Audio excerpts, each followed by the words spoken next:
Wala naman daw nakikitang masama si Mark Hera sa pagsasayaw niya sa gay bar. Ani Mark, hindi naman daw siya naguhubad kundi nagsasayaw lang. Sasayaw lang, walang problema. Dumating ako doon as performer talaga, as guest nila. Nagkataon lang na gay bar siya. What's wrong with it?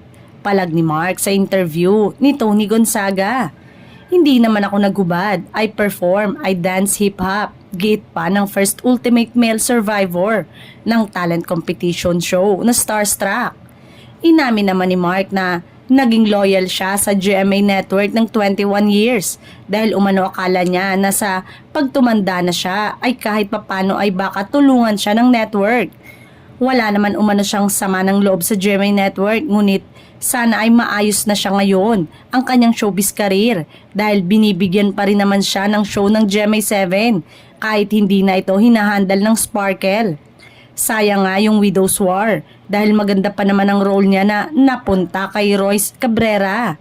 Sana mabigyan pa umano si Mark ng magagandang project ng GMA7 gaya ng ilang kasamahan niya noon sa Starstruck.